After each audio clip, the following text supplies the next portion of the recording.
Oke, assalamualaikum warahmatullahi wabarakatuh. Buat kawan-kawan semua, pada saat ini gue lagi sedang menikmati sebuah hidangan teh telur ini kawan.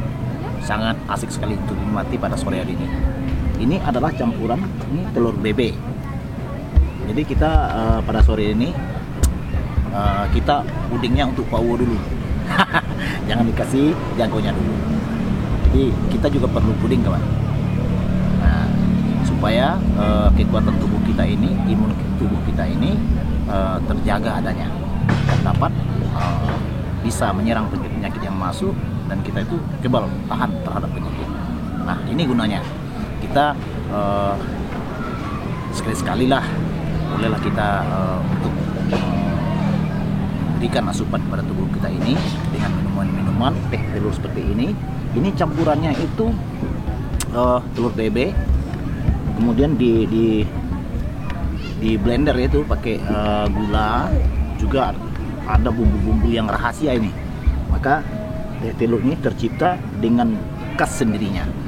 Nah, di banyak tempat ada yang itu rasanya seperti teh telur Pinang muda itu. Nah, dan juga ada tersedia teh telur ini yang terasa tape. Nah, tape ubi kayu, singkong. Nah, itu cukup asik sekali untuk dinikmati. Rasanya itu seperti plong lah di tenggorokan kita. Nah, oke kawan. Jadi ini sekilas tentang teh telur dengan resep rahasia Bung Fadil ini, Bung Fadil. Oke. Baik kawan-kawan semua, pada saat ini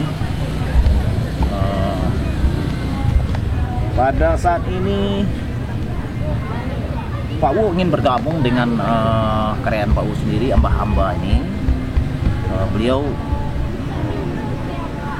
bertanya dengan sebuah pertanyaan yang sangat menarik sekali. Berapa sisi di jari tengah ayam yang bagus untuk dijadikan sebagai ayam petarung? Nah, saya mau nanya Wo, gimana membentuk pukulan ayam yang ada berakotnya? Soalnya main oke, tapi cara pukulannya nggak ada memuaskan. Nah, tolong penjelasannya. Oke kawan.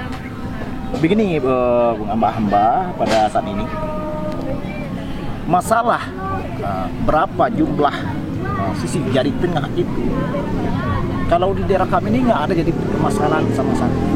Tidak pernah ada. Jadi tidak ada itu menjadi sebuah kategori, oh ini 19 ini sisinya, ini sekian, ini bisa, ini enggak. Ini enggak ada. Kita kembalikan kepada dasar dan keturunan atau ranji. Nah, dengan inilah jadi kita itu tidak terlalu banyak untuk mengeluarkan sotiran-sotiran nantinya yang akan bisa mengecoh kita. Jadi sotiran yang kita sotir itu ternyata dia itu bagus, karena bisa jadi sisinya kurang, mungkin satu ini. Padahal yang menentukan di situ itu hanya pelengkap yang menentukan dasar keturunan dan ranji sebenarnya. Nah, oke. Masalah sisi ini jumlahnya udah oke. Dan kemudian kita masuk kepada pertanyaan selanjutnya, gimana membentuk pukulan ayam berakot? Soal gaya main oke, tapi cara pukulnya nggak ada memuaskan. Nah, rata-rata tipe berakot ini rata-rata yang mempunyai pukulan yang mematikan dengan sebuah syarat. Berakot kalau dia mempunyai tulangan yang begitu rapat, tidak akan pernah mengeluarkan pukulan yang kecil. Dia akan mengeluarkan selalu pukulan yang sangat kuat, dahsyat sekali. Nah, jadi di sini kita bisa mengambil patokan. Makanya dari konten-konten sebelumnya, saya selalu ngotot masalah tulangan ini. Pertemuan dari ujung tulang dada itu patut diperhatikan dengan ujung tulang sumpit, berapa jarak dia. Nah, jadi yang paling minimnya itu yang kita pakai itu cuma 2 jari lah. 2 jari lebih itu udah dikhawatirkan mempunyai pukulan yang tidak signifikan. Jadi 2 jari sampai 1 sampai bahkan hampir bertemu ujung tulang dada itu dengan ujung tulang sempit yang mengarah ke belakang, itu bahkan lebih bagus itu. Jadi untuk mencari jago-jago itu, biar dia mainnya berakor, biar mainnya itu mau berdiri, mau mainnya itu nikus-nikus, tengok kanan kiri, bermacam full saraf. Ini berdasarkan pertemuan ujung tulang dada itu dengan tulang sempit. Itu salah satu yang paling menentukan. Nah, apalagi tengok tandan itu. 2 itu udah komplit itu.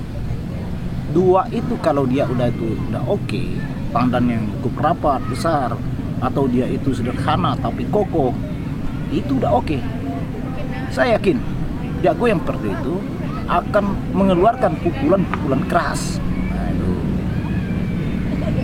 Jadi di sini kalau kita tidak bisa menilai, nah kita akan kewalahan mengolahnya. Dia main cukup bagus sekali karena dia dari keturunan yang punya main elit. Tapi kok dibedakan dari kawan-kawannya dia yang tidak mempunyai pukulan? Karena beda antara tulangan dengan kawan-kawannya itu sangat beda sekali. Karena dia itu lebih jarak daripada kawan-kawannya.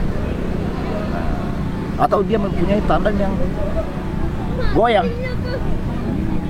daripada kawan-kawan. Jadi untuk memilih seekor jago harus kita patokkan. Nah, kita harus bisa menilai ini kuat pukulan, ini tidak, ini sederhana. Nah, di sanalah ilmu ini kita terapkan dalam memilih jago. Jadi kini sekarang ini udah kita jatuhkan pilihan kita kepada seekor jago berakor yang dia mempunyai pukulan tidak mematikan dia. Cuma sederhananya pukulannya tidak ada, efek pukulan itu nggak ada sama sekali. Nah, jadi bagaimana cara membentuknya?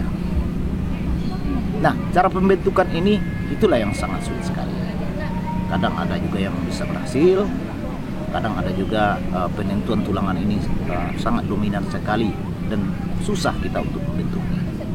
Nah, kalau Mbah Ambah ini ingin juga untuk perbaiki jago yang punya pukulan kecil, dia berakor, main bagus, itu bisa kita dicoba nanti. Kita sering trainya atau abarnya teratur, dan kemudian ayam tidak pernah dibok. Kalau siang hari itu tidak pernah dibok, dia itu harus di umbaran, Nah, itu umbaran itu jangan ditaruh dekat yang panas. Di umbaran itu bisalah kalau seadanya panas lah kita tutup. Yang perlu kita itu kan cahaya matahari pagi.